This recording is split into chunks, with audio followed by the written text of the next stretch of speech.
25 मई से घरेलू विमान सेवा की शुरुआत हुई और खबर ये आ रही है कि 2 फ्लाइट्स में कोरोना पॉजिटिव मरीज पाए गए हैं। ये यात्रा कर रहे थे, इनमें से एक फ्लाइट एयर इंडिया की थी और दूसरी फ्लाइट इंडिगो की थी।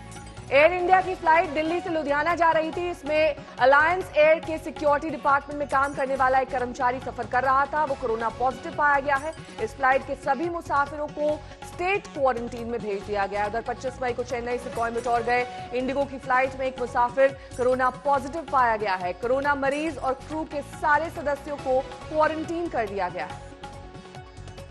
पौलमी साहा हमारी संवाददाता इस वक्त तमाम जानकारी के साथ हमारे साथ जुड़ गई है। पौलमी, आपसे डिटेल जानना चाहेंगे, ये जो 2 यात्री पाए गए हैं संक्रमित, ये यात्रा कर रहे थे, उस दौरान इनमें संक्रमण की पुष्टि हुई या फिर स्क्रीनिंग के दौरान ही पाया गया और उन्हें वापस भेज दिया गया? ये जब यात्रा कर रहे थे उसके बाद पता चला कि ये कोरोना पॉजिटिव है। उस वजह से जो अलायंस एयर का स्टाफ मेंबर था, security staff member, Delhi Ludhiana staff member, वो पहले से ही पंजाब गवर्नमेंट के ऐसे रूल्स है कि पैसेंजर्स को उतरते ही मैंडेटरी इंस्टीट्यूशनल क्वारंटीन में जाना पड़ेगा। तो 36 पैसेंजर्स जो हैं वो इंस्टीट्यूशनल क्वारंटीन में है और अब एयर इंडिया का स्टाफ जो था, जो क्रू था उस फ्लाइट पर, वो भी क्वारंटीन में है। 4 मेंबर्स उनके क्रू के क्वारंटीन में है। इंडिगो फ्लाइट के जो स्टाफ मेंबर्स हैं वो भी क्वारंटीन में है, होम क्वारंटीन में है 14 दिनों के लिए। ये चेन्नई कोयम्बटूर की फ्लाइट थी, ये मंडे की फ्लाइट थी। एयर इंडिया फ्लाइट कल की फ्लाइट थी, ट्यूसडे की। और ये सारे जो इंडिगो के क्रू मेंबर्स है वो होम क्वारंटीन में है। और पैसेंजर्स इस वक्त, क्योंकि वहां पर इस तरह की कोई रिस्ट्रिक्शन नहीं थी कोयम्बटूर में और निकल गए थे एयरपोर्ट पे, अब सारे पैसेंजर्स को नोटिफाई किया जा रहा है क्योंकि उन्हें अपना टेस्ट कराना होगा अब जाके कॉन्टैक्ट ट्रेसिंग के तहत और उसके रूल्स के तहत। बस यही बात जो आ रही है सामने, जो कि थोड़ी अच्छी है, ये कि उस पैसेंजर के आसपास की सीटें सारी खाली थी, उसके आसपास कोई बैठा नहीं था। तो ट्रांसमिशन की जो चांसेस है वो जो रिस्क है वो काफी कम है। साथ ही पौलमी, ये भी आपसे जानना चाहेंगे कि आरोग्य सेतु ऐप डाउनलोड करना मान्य है, उसमें ये आ जाता है कि आप सेफ हैं या नहीं हैं, ग्रीन और ऑरेंज इस तरीके के मापदंड उसमें दिए हुए हैं। इसके बावजूद ये लोग फ्लाइट तक पहुंच गए, किस तरीके से स्क्रीनिंग हुई या फिर कहां पर लैप्स था? ये शायद नेहा एसिम्प्टोमेटिक पैसेंजर्स रहे होंगे जिनको आगे चलकर जब स्क्रीनिंग में पता चला कि ये शायद सिम्टम्स दिखा रहे हैं, शायद जब बोर्ड कर रहे हो पोर्ट ऑफ एम्बार्केशन पे इन्होंने स्क्रीनिंग में कोई सिम्टम्स नहीं दिखाए और आगे चलकर पता चला कि इनके सिम्टम्स हैं और फिर इनको टेस्ट भी किया गया उसी दौरान, या फिर किसी के टेस्ट रिजल्ट अवेटेड थे ना। अलायंस एयर के सिक्योरिटी स्टाफ का जैसा केस है, airline staff, security staff constantly travel कर रहे हैं तो उनका हर दौरान बीच में गैप्स में ही टेस्ट होता रहता है और उस दौरान ये नहीं होता कि वो वेट कर रहे होते हैं कि रिजल्ट है। तो शायद उनका रिजल्ट उसी दौरान आया जब वो अपनी अगली ड्यूटी के लिए लुधियाना पहुंच रहे थे। बहुत बहुत शुक्रिया पौलमी इस तमाम जानकारी के लिए आपका। पौलमी साहा हमारी संवाददाता जानकारी दे रही थी किस तरीके से 2 संक्रमित मरीज पाए जाने के बाद अब तमाम एहतियातन इंतजाम किए गए हैं। एक बार फिर से कोरोना से जुड़े आंकड़ों की बात करेंगे क्योंकि महाराष्ट्र में कोरोना काल बनकर टूट रहा है। बीते 24 घंटे में 97 मरीजों की जान जा चुकी है, जो एक दिन में मौत का सबसे बड़ा आंकड़ा है। महाराष्ट्र की अगर बात कर लें, यहां पर कोरोना का आंकड़ा 54,000 को पार कर गया है, जबकि मुंबई में संक्रमितों और मौत का आंकड़ा डराने वाला है।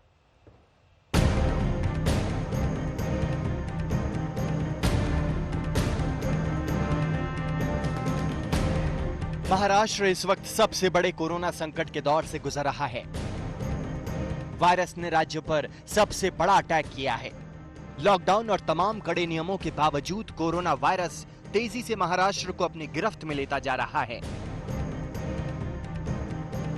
राज्य में तेजी से भागता कोरोना मीटर मंगलवार को दहशत भरने लगा। बीते 24 घंटे में महाराष्ट्र में कोरोना ने 97 लोगों की जिंदगी छीन ली, जो एक दिन में मौतों का सबसे बड़ा आंकड़ा है। महाराष्ट्र में कोरोना से अब तक 1792 मौत हो चुकी हैं, जिनमें 97 मौतें सिर्फ बीते 24 घंटे में हुई हैं। महाराष्ट्र में कोरोना संक्रमित मरीजों का कुल आंकड़ा 54,758 तक जा पहुंचा है। बीते 24 घंटे में राज्य में मरीजों के आंकड़े में 2000 से ज्यादा का उछाल आया है। कोरोना से सबसे पस्त देश की आर्थिक राजधानी मुंबई है। कोरोना का शिकंजा मुंबई पर किस कदर गहरा है, इसका अंदाजा इस बात से लगाया जा सकता है कि अब इसकी गिनती ग्लोबल कोरोना हॉटस्पॉट में की जा रही है।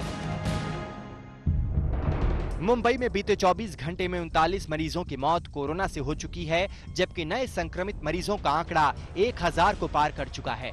मुंबई में अब तक कोरोना से 1065 मरीज दम तोड़ चुके हैं, जबकि 32,900 से ज्यादा संक्रमण का शिकार हैं। एशिया की सबसे बड़ी झोपड़पट्टी बस्ती धारावी भी कोरोना के कहर से बच नहीं पाई है। धारावी में कोरोना के मामले 1580 के पार जा चुके हैं, जबकि 60 कोरोना मरीजों की मौत हो चुकी है। मुंबई बेहद घनी आबादी वाला शहर है। ऐसे में मुंबई पुलिस के लिए सबसे बड़ी चुनौती सोशल डिस्टेंसिंग को बनाए रखने की है। कोरोना के खिलाफ जंग में फ्रंट फुट पर काम कर रहे मुंबई पुलिस के जवानों पर भी कोरोना का कहर टूटा है। बीते 24 घंटे में महाराष्ट्र पुलिस में कोरोना के 90 नए केस आए हैं, जबकि 2 संक्रमित पुलिस वालों की मौत हो गई है। महाराष्ट्र पुलिस में अब तक 1889 पुलिस वाले संक्रमित हैं। इनमें 207 अफसर और 1682 पुलिसकर्मी हैं। एक अफसर समेत कुल 20 पुलिस वाले कोरोना से जंग हार चुके हैं। हालांकि 838 पुलिस वाले ऐसे भी हैं जो कोरोना को मात देकर स्वस्थ हो चुके हैं। अब मुंबई के सामने सबसे बड़ी चुनौती मरीजों की देखभाल करने और कोरोना को आगे फैलने से रोकने की है। देखना है कि उद्धव सरकार इस महामारी पर कैसे काबू पाती है। साहिल जोशी, मुंबई आज तक। दिव्येश सिंह हमारे संवाददाता से तमाम जानकारी के साथ हमारे साथ जुड़ गए हैं। दिव्येश, अब वो लेवल आ गया है, वो स्तर पहुंच गया है कोरोना मरीजों का महाराष्ट्र में, जब रेड अलार्म यानी कि अब सायरन बजना चाहिए, क्योंकि लगातार आंकड़े बढ़ रहे हैं, कर्व फ्लैट नहीं हो रहा है, तमाम एहतियातन इंतजाम भी किए गए हैं। उसके बावजूद ऐसे में उद्धव सरकार पर एक बड़ी जिम्मेदारी है और उन्हें सहयोगी पार्टियों की भी मदद लेनी चाहिए, जिस बात का जिक्र कल भी किया गया था। जी अभी नेहा आपको बता दें कि जो total figure as per the bulletin जो महाराष्ट्र सरकार ने जाहिर किया है 54,758 कुल केसेस महाराष्ट्र में दर्ज किए गए और उसमें से 36,004 केसेस केवल मुंबई में हैं। आपको बता दें कि 97 लोगों की पिछले 24 घंटे में महाराष्ट्र में मृत्यु हो गई है और इसमें से 39 केवल मुंबई में हुई है। 39 लोगों की मृत्यु केवल मुंबई में हुई है।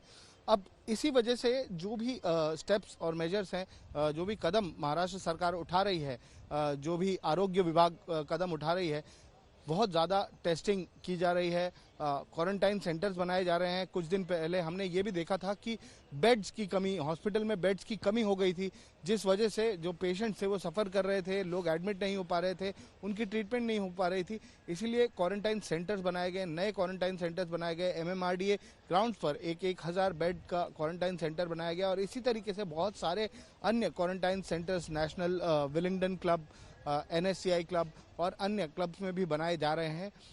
महाराष्ट्र सरकार ने एक नोटिफिकेशन के तहत बहुत सारे प्राइवेट अस्पतालों को भी कोविड पेशेंट्स की ट्रीटमेंट बहुत शुक्रिया इस तमाम जानकारी के लिए आपका। दिव्येश सिंह हमारे संवाददाता मुंबई से जानकारी दे रहे थे किस तरीके से वहां पर लगातार मामले बढ़ रहे हैं, जो कि चिंता का विषय बन गया है। बहरहाल मुंबई में कोरोना की रफ्तार तमाम कोशिशों के बाद भी थमने का नाम नहीं ले रही। कोरोना पर अंकुश लगाने की चुनौतियों के बीच आए नए BMC कमिश्नर इकबाल चहल का क्या प्लान है, इस पर बात की हमारे संवाददाता साहिल जोशी ने।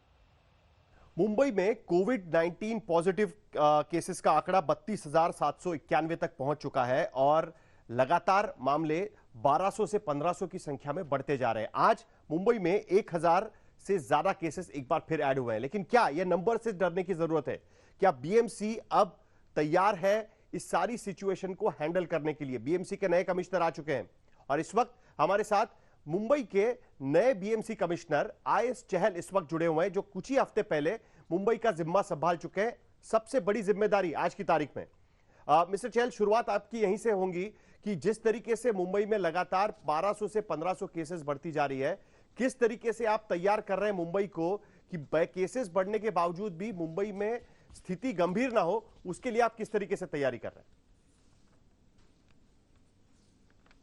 साहिल, सबसे पहले आपका बहुत धन्यवाद कि आपने मुझे आज मौका दिया हमारी बाजू रखने के लिए। आपको मालूम ही अभी आपने बताया कि मुंबई में टोटल अभी आज करीब 32,000 से ऊपर केसेस हो गए हैं, 33,000 के नीचे हैं, पर इसमें जो एक्टिव केसेस हैं वो करीबन 23,000 हैं। और 23,000 के अलावा 15,000 लोग आज डिस्चार्ज हो चुके हैं जो ट्रीटमेंट के बाद में वो दे हैव बिकम नॉर्मल। अभी ये जो आंकड़ा है 23,000 का, ये हमें बताया गया था कि जो एक्सपर्ट्स हैं मुंबई में और दिल्ली में, उन्होंने हमें फर्स्ट वीक ऑफ मई में बताया था कि आपका ये आंकड़ा 40,000 से ऊपर जाने वाला है। इसलिए जैसे ही मैंने ज्वाइन किया, हमने इमीडिएटली प्लान किया कि कैसे 40,000 बेड्स प्लान किए जाएं डीसीएच में, डीसीएचसी में और ट्रिपल सी में। और आपको खुशी होगी कि आज हमारे पास टोटल 31 मई को आने 5 दिन के अंदर अंदर 44,000 बेड हमारे पास रेडी हो जाएंगे, जिसमें से ऑलमोस्ट 40,000 रेडी हो चुके हैं। और 44,000 के अगेंस्ट आज हमारा अंदाजा है कि 31 मई को टोटल जो एक्टिव केसेस हैं, और हमें ये 33,000 के आंकड़े के ऊपर जाना नहीं है, हमें वो आंकड़ा देखना है जो अभी भी जिनका इलाज चल रहा है, जो अभी डिस्चार्ज नहीं हुए हैं। वो आंकड़ा जो है वो आज जो 24,000 है वो 27,000 से ऊपर जाने वाला नहीं है। इसलिए 27,000 के अगेंस्ट हमारी 44,000 की 44,000 की तैयारी है। क्या मुंबई अब पीक पर पहुंच चुकी है? आज की तारीख में मुंबई की तुलना अगर हम करें तो मॉस्को से बस एक कदम हम नीचे हैं नंबर ऑफ केसेस हर रोज बढ़ने के मुकाबले। तो क्या अब हम पीक पर पहुंच चुके हैं? एक बात अच्छी है कि हमारे यहां पर मोर्टेलिटी रेट कम है, लेकिन नंबर्स के मामले में, आंकड़े बढ़ने के मामले में क्या हमारा पीक आ चुका है? क्या हम देख सकते हैं कि अब डाउनवर्ड ट्रेंड यहां पर दिख पाएगा? साहिल, एक बंबई के जितने मेरे आदरणीय नागरिक हैं, ऑनरेबल जो हमारे सिटीजन्स हैं, और जितना ऑनरेबल यहाँ मीडिया है, उनको मेरी एक अपील है कि आज हमारा डेथ रेट 3.2% है और बड़ी जल्दी वो और नीचे आने वाला है। उसका कारण ये है कि हमने डायलिसिस का एक ऑनलाइन सिस्टम बनाया है जिसमें टोटल हमारे पास आज total 84 Covid machines, dialysis machines और 6 कोविड सस्पेक्ट मशीन्स हमने लगाई हैं और एक प्लेटफॉर्म तैयार किया है। हमारे डॉक्टर बिच्छू हैं, एमिनेंट डॉक्टर, और ये दुनिया में पहला ऐसा प्लेटफॉर्म है जहां पर रियल टाइम डैशबोर्ड है। कोई भी नेफ्रोलॉजिस्ट उसको टैप कर सकता है coviddialysis.in को, और वहां पे स्लॉट बुक कर सकता है कोविड के लिए और सस्पेक्टेड कोविड के लिए। हमने सस्पेक्टेड कोविड के लिए सेपरेट डायलिसिस सेंटर बना दिया है और मुझे आश्वासन दिया गया है इसके बाद में कोई भी डायलिसिस पेशेंट की कोविड के डायलिसिस के कारण कोविड की डेथ नहीं होएगी। इससे ऑटोमेटिकली हमारा रेट गिरने वाला है।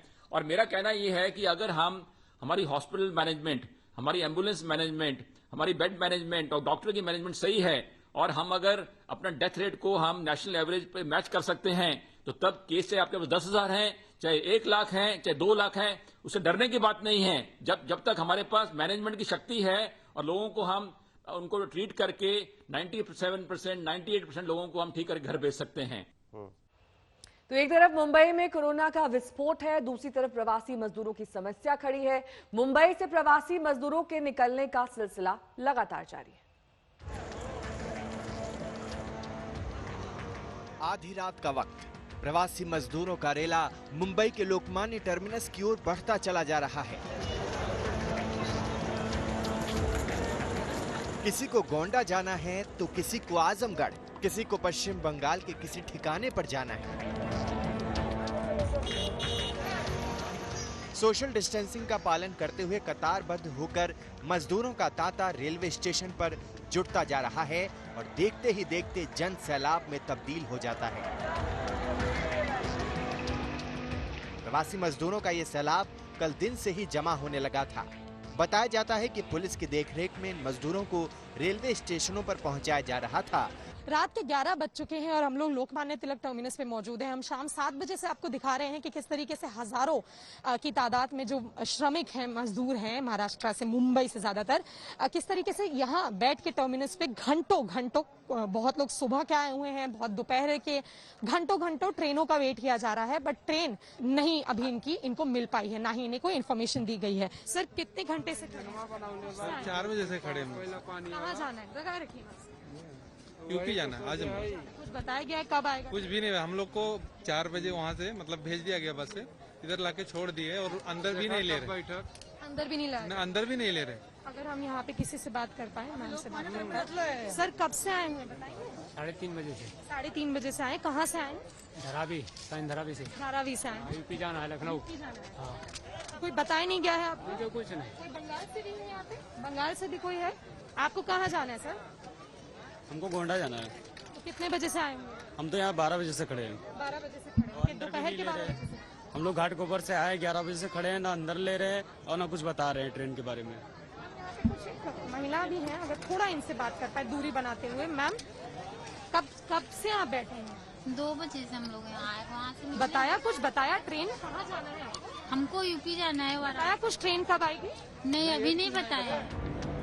मुंबई के लोकमान्य टर्मिनस पर ज्यादातर प्रवासी मजदूर उत्तर प्रदेश और पश्चिम बंगाल के मिले। श्रमिक हैं जो अभी वेस्ट बंगाल के लिए बैठे हैं यहाँ पर। किसी को भी ये जानकारी नहीं दी गई है कि ट्रेनें कब आएंगी। आप लोग कब से मैम आके बैठे हैं यहाँ पे? 2 घंटा हो गया आके बैठे हैं। सब लोग बंगाल जाएंगे? हाँ, बंगाल जाएंगे। बंगाल जाएंगे। अभी जानकारी नहीं दी गई है कुछ भी? नहीं, जानकारी कुछ भी नहीं है। खाली इतना सा जानकारी है जो हम लोग का ट्रेन है इधर से 11 बजे। 11 बजे बोला गया? हाँ, वो 11 बजे बोला गया है। तो किसी को बताया गया है 8 बजे, किसी को बोला गया है 9 बजे, किसी को बोला गया है 11 बजे। एक इन्फॉर्मेशन किसी के पास भी एक सेम इन्फॉर्मेशन नहीं दी गई है। और आप देख सकते हैं हजारों की तादाद में श्रमिक जो मुंबई से हैं, चाहे उनको बंगाल जाना हो चाहे यूपी जाना हो, वो यहाँ पे अभी रुके हुए हैं पर किसी तरीके के ट्रेन का फैसिलिटी नहीं दिया गया। मजदूरों की इस मुश्किल के खिलाफ समाजवादी पार्टी के विधायक अबू आजमी धरने पर बैठ गए। आजमी के मुताबिक मजदूरों को स्टेशन भेजने का सारा जिम्मा पुलिस संभाल रही है और ये काम पुलिस से ठीक से हो नहीं पा रहा। जब ट्रेनें बुक होती है तो उनको बुलाया जाता है फोन करके, आइए आप। बेचारे सामान लेकर आते हैं 6 घंटे पहले, 8 घंटे पहले।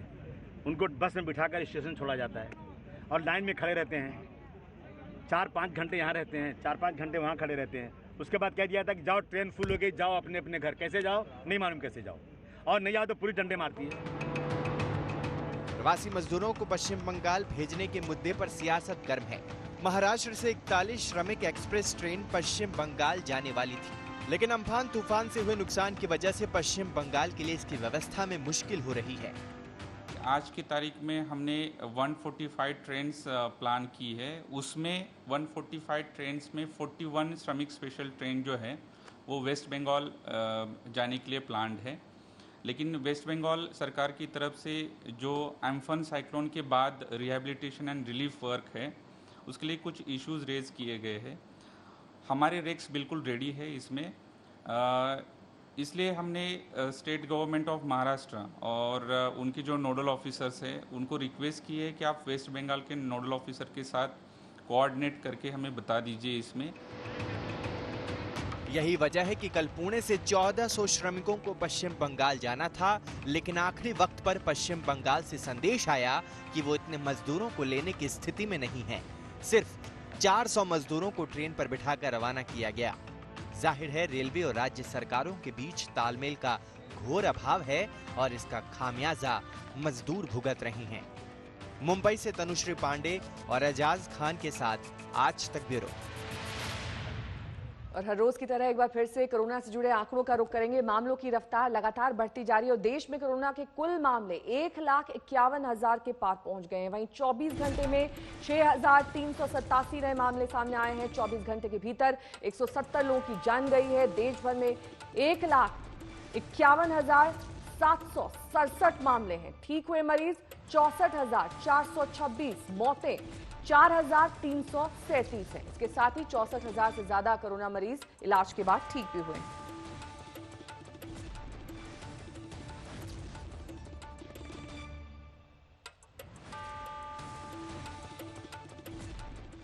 और अब बात लॉकडाउन में मिल रही छूट की करेंगे, क्योंकि कर्नाटक में अब मंदिरों को खोलने का फैसला किया गया है। 1 जून से कर्नाटक में करीब 34,000 मंदिर खोल दिए जाएंगे, जिसे लेकर सियासत शुरू हो गई।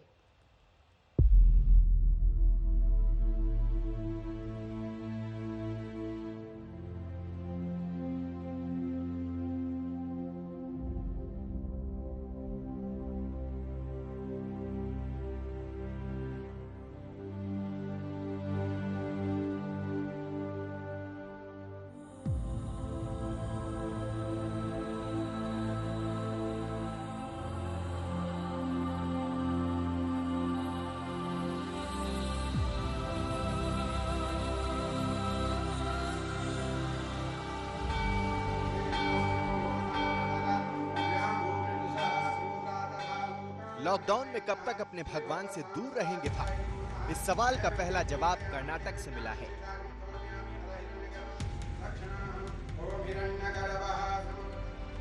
कर्नाटक सरकार ने 1 जून से मंदिरों को खोलने का निर्णय लिया है। हालांकि इस दौरान सोशल डिस्टेंसिंग का पालन करना जरूरी होगा, जिसके लिए सरकार जल्द ही एसओपी जारी करेगी। करीब 34,500 मंदिर को खोलने का फैसला किया गया है। आज से 52 मंदिरों में ऑनलाइन बुकिंग शुरू हो जाएगी। सरकारों की ओर से सभी मस्जिद या चर्च को लेकर कोई फैसला नहीं आए हैं। ऐसे में अल्पसंख्यक संगठन ने मस्जिद और चर्च को खोले जाने को लेकर सवाल खड़े किए। वहीं कांग्रेस भी अब सरकार पर धर्म के नाम पर राजनीति करने का आरोप लगा रही है। सरकार को मस्जिद और चर्च भी खोलना पड़ेगा। सारी चीजें एक साथ बंद हुई थी, ऐसे में सबको एक साथ खुलना चाहिए। धर्म के नाम पर राजनीति बर्दाश्त नहीं की जाएगी। अगर ये सरकार का घमंड है तो जनता सबक सिखाएगी।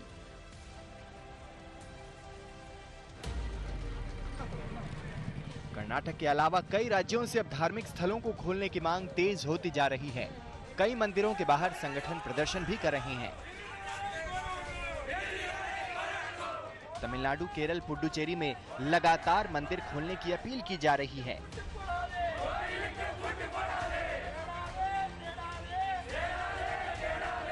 हालांकि कर्नाटक सरकार का यह आदेश कई सवाल भी खड़े कर रहा है, क्योंकि कोरोना का संकट अभी खत्म नहीं हुआ। देश में केस लगातार बढ़ते जा रहे हैं। ऐसे में धार्मिक स्थलों को खोलना बड़ी मुसीबत बन सकता है। वहीं कर्नाटक के इस फैसले के बाद बाकी राज्यों में भी मंदिर खोलने की मांग बढ़ेगी। बेंगलुरु से नागार्जुन के साथ आज तक ब्यूरो।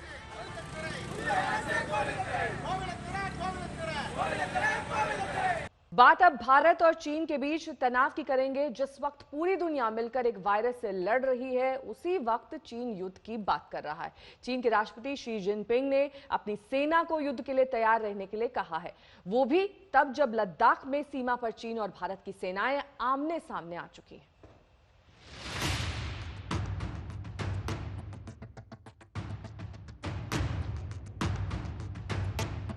सीमा पर तनाव के बीच चीन के राष्ट्रपति का बड़ा बयान। शी जिनपिंग ने सेना को युद्ध के लिए तैयार रहने को कहा। चीन के राष्ट्रपति शी जिनपिंग ने मंगलवार को यह कहकर खलबली मचा दी कि चीन की सेना सैन्य लड़ाई के लिए तैयार हो जाए। शी जिनपिंग का यह बयान ऐसे वक्त पर आया है जब लद्दाख में सीमा पर भारत के साथ तनातनी है। मंगलवार को जहां एक तरफ चीन से सीमा विवाद पर दिल्ली में बैठकों का दौर जारी रहा, वहीं बीजिंग में चीन के राष्ट्रपति ने सेना को तैयार रहने को कहा। एक कार्यक्रम में शी जिनपिंग ने सेना से ताकत बढ़ाने, युद्ध के लिए तैयार रहने और देश की संप्रभुता को बनाए रखने का आह्वान किया। पीपुल्स लिबरेशन आर्मी के सैनिकों के प्रशिक्षण को व्यापक रूप से बढ़ाया जाए और सेना को युद्ध के लिए तैयार किया जाए।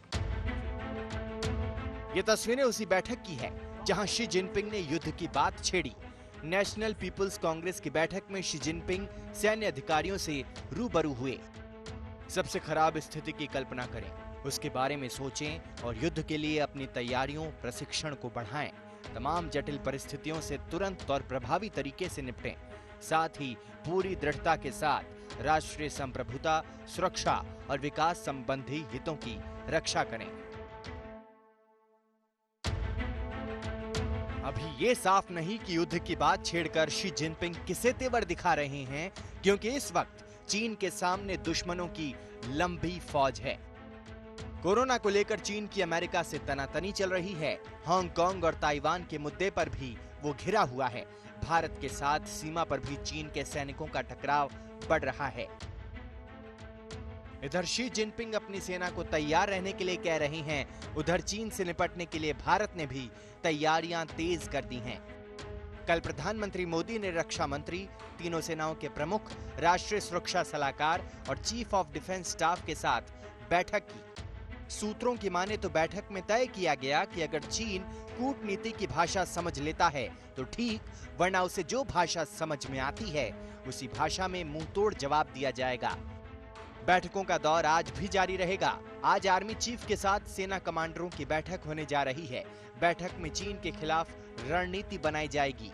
ऐसे वातावरण के अंदर संयम की, धैर्य की और सूझबूझ की जरूरत है।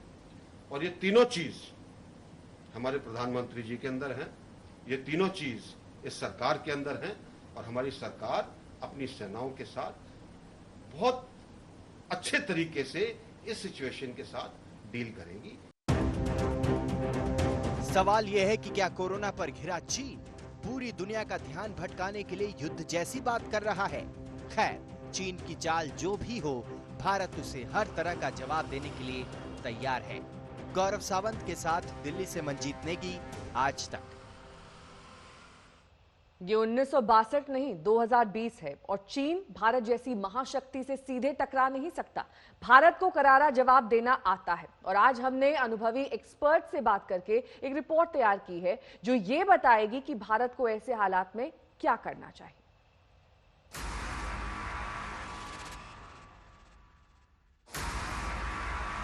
क्या चाहता है चीन? क्या चीन युद्ध चाहता है? क्या चीन चाहता है कि हमसे गलवान वैली में एक युद्ध हो जाए? क्या फायदा होगा उससे?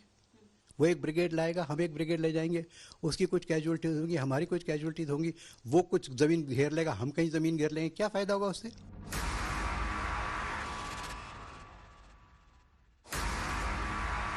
क्या भारत से वाकई युद्ध चाहता है चीन? जो परेशानी में वो पड़े हुए हैं उससे निकलने के लिए उन्होंने मल्टीपल फ्रंट्स पे कर रहे हैं। इधर इंडिया को तंग कर रहे हैं, उधर साउथ चाइना सी में कर रहे हैं, उधर नेपाल को उकसाया हुआ है कि हमारे खिलाफ बोलो कि ये रोड आपने हमारे एरिया में बनाई है। All these thing. क्यों भारत से इस तरह उलझ रहा है चीन? लद्दाख से लेकर सिक्किम तक जिस तरह चीन ने सीमा पर हलचल बढ़ा दी है, हर किसी के मन में यही सवाल है। चीन और भारत के बीच जो सीमा है उसे लाइन ऑफ एक्चुअल कंट्रोल कहते हैं। इसे 3 हिस्सों में बांटकर अगर हम चीन के अतिक्रमण की घटनाएं देखें तो तस्वीर परेशान करती है। 2018 में पश्चिमी सेक्टर में 284 घटनाएं हुई, पूर्व में 89 और मध्य में 31। 2019 में पश्चिमी सेक्टर में यह बढ़कर 497 हो गई, पूर्व में 138 और मध्य में 28। इस साल के केवल 4 महीनों में 170 घटनाएं हो चुकी हैं, जिसमें 130 केवल लद्दाख में है। चाहे उनकी पॉलिटिकल प्रॉब्लम्स हो, चाहे उनकी इकोनॉमिक प्रॉब्लम्स हो, चाहे उनकी पूरी वर्ल्ड की तरफ से घेरा डल रहा हो, चाहे उनको शिकत मिल रही हो ताइवान में, चाहे हांगकांग में, परेशान है शायद। और एक बात आपको मैं कहूँ हिंदी में कि जब एक आदमी पिटना शुरू हो जाता है ना तो वो ज़रा ज़्यादा ही परेशान शुरू हो जाता है। Then he begins to show all kinds of क्या कहते हैं वेरी इमेच्योर एक्टिविटी। तो मैं तो इस समय कहूँगा कि ये बड़ी इमेच्योर एक्टिविटी है चाइना की और हमें इसमें कतई चूकना नहीं चाहिए। ना मिलिटरीली चूकना है, ना डिप्लोमेटिकली चूकना है, ना पॉलिटिकली चूकना है। लेफ्टिनेंट जनरल शेरू थपलियाल उस टुकड़ी का हिस्सा थे जिसने 1967 की लड़ाई में चीन को धूल चटाई थी। तब वो एक युवा कैप्टन थे। उनका मानना है कि चीन से मुकाबला करने का एक ही तरीका है। अभी इस बारी क्या हुआ है कि उसने साइमल्टेनियसली लद्दाख में और सिक्किम में भी मुगतांग वैली में इंट्रूजन किया, तो उसने और बीच में नेपाल आ गया, तो उसने अपना जो दायरा जो हमको छेड़ने का है वो बढ़ा दिया है। इस मामले को अगर हमने ख़त्म करना है और चाइनीज़ को पीछे भेजना है तो तरीका सिर्फ यही है कि आप वहाँ डटे रहो, आप घबराओ मत, ये करना ज़रूरी है। जिन इलाकों तक चीन घुसपैठ कर रहा है वो इलाके भारतीय सीमा में 100 से भी ज्यादा किलोमीटर भीतर हैं। ये केवल चीन की चालाकी है और उसका वो माइंड गेम जो 1962 के बाद से वो खेलता आया है, यानी उस युद्ध की बर्बादी की धमकियां देना। मैं ये समझता हूँ कि militarily we are equally strong at the point of contact, therefore there is nothing to worry. अगर कॉन्फ्रंटेशन होती है मिलिटरीली, मैं ये नहीं कहता होनी चाहिए, मैं तो कहता हूँ ना हो तो अच्छा है, लेकिन खुदा न खास्ता हो गई कहीं तो वी विल मैच देम। इस समय भारत में आप देखेंगे कि we have 1000 army all of tigers and fortunately we are also led by tigers. Tigers में इस मारे कह रहा हूँ कि tigers at the army levels various echelons of army as well as various echelons of political leadership.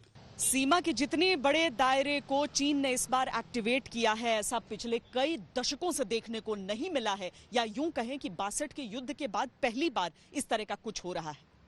चीन युद्ध लड़ने की स्थिति में तो नहीं है, लेकिन वो धमकी यही देना चाहता है। लेकिन चीन की एक स्ट्रैटेजी को और ध्यान से देखना पड़ेगा कि वो लाइन ऑफ एक्चुअल कंट्रोल के जितना भीतर दाखिल हुआ है वो भारतीय सीमा के बहुत अंदर है, और भारतीय सेना जो है उसे केवल डटकर बिना पलकें झपकाए अपनी जगह पर मुस्तैदी से रहना होगा। कैमरा पर्सन सैयद मोहसिन के साथ श्वेता सिंह, दिल्ली, आज तक।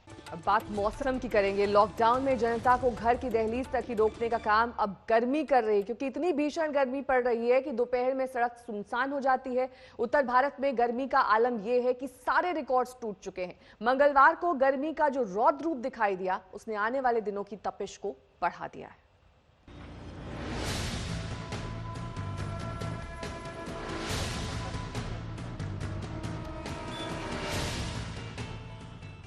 राजस्थान के चूरू में पारा 50 डिग्री तक पहुंचा। हिसार में 48 डिग्री तापमान वाली गर्मी। दिल्ली में 47.6 तक पहुंच गया तापमान।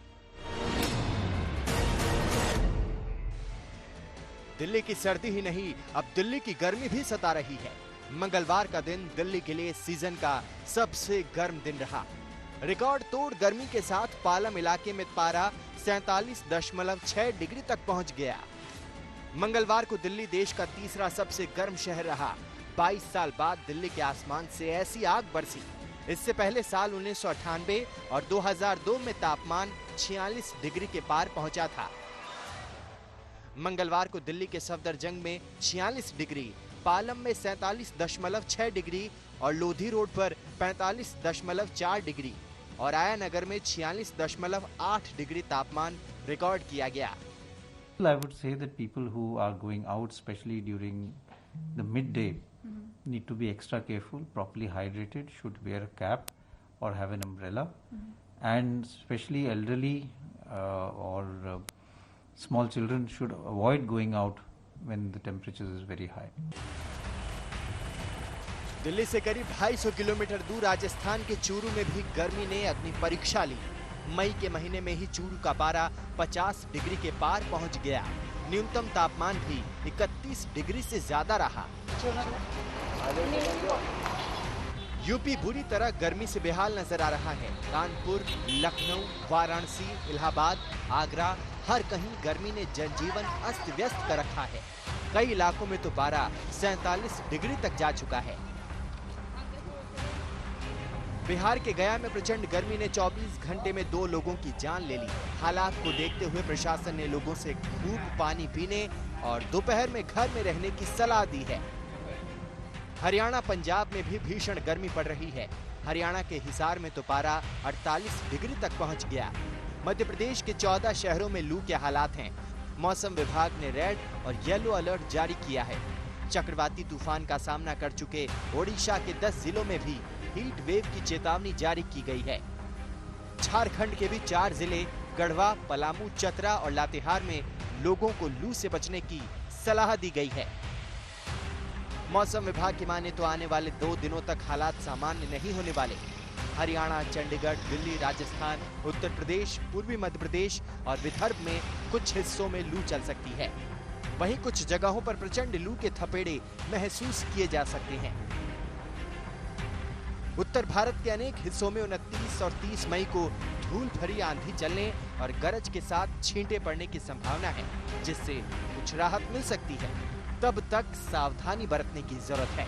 आज तक ब्यूरो। लॉकडाउन 4 अब अपने अंतिम हिस्से में पहुंच चुका है। आगे लॉकडाउन 5 है या कोई और प्लान है, ये कहा नहीं जा सकता। लेकिन इस बीच देश में इस बात पर बहस शुरू हो गई है कि लॉकडाउन से कोई फायदा हो भी रहा है या नहीं। ये सवाल अब राजनीति के गलियारों में भी घूम रहा है। सवाल का जवाब ढूंढने के लिए उन देशों पर स्टडी करनी होगी जिन्होंने लॉकडाउन नहीं लगाया। आज हम स्वीडन और ब्राजील को एक केस स्टडी की तरह लेंगे और ये समझने की कोशिश करेंगे कि लॉकडाउन लगाने का फायदा है भी या नहीं।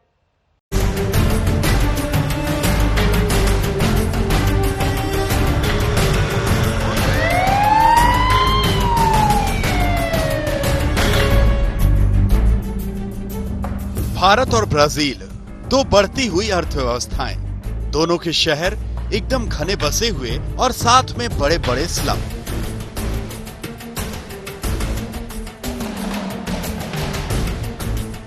दोनों ही देश कोरोना के बढ़ते हुए बोझ से लड़ रहे हैं। लेकिन भारत और ब्राजील के बीच एक बहुत बड़ा फर्क है और ये फर्क राष्ट्रव्यापी लॉकडाउन को लेकर दोनों देशों की राय में है। अभी के हालात को देखते हुए देश में ये लॉकडाउन 21 दिन का होगा, 3 सप्ताह का होगा। भारत में सरकार ने जिंदगी को अर्थव्यवस्था पर प्राथमिकता दी, लेकिन ब्राजील के राष्ट्रपति बोल्सोनारो इस पूरी महामारी की मुसीबत को ही लगातार हल्के में ले रहे हैं।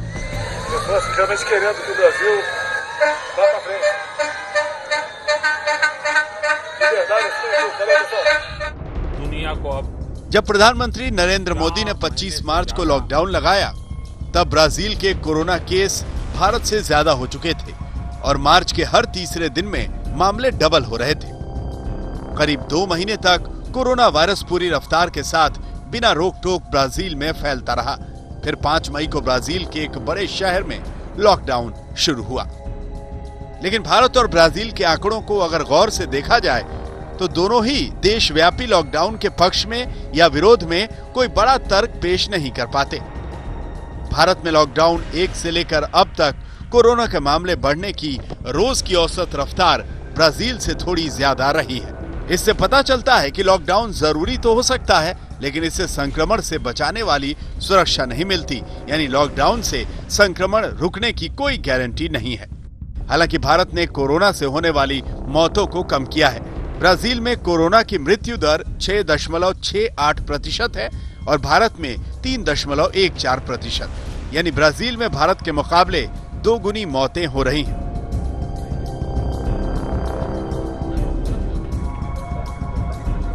ब्राजील में बोल्सोनारो भले ही अर्थव्यवस्था को बचाने के दावे कर रहे हों, लेकिन ब्राजील के दिलो दिमाग पर कोरोना से होने वाली मौतों का बोझ बहुत ज्यादा है। वहां 22,000 से ज्यादा मौतें हो चुकी हैं और यह आंकड़ा बढ़ रहा है। भारत अब तमाम पाबंदियों में ढील दे रहा है। ऐसे में ब्राजील से एक ही सबक सीखा जा सकता है और वो ये कि संक्रमण अभी आसानी से कम होने वाला नहीं और ऐसे में जरा सी लापरवाही बरतना खतरनाक और जानलेवा हो सकता है। आज तक ब्यूरो।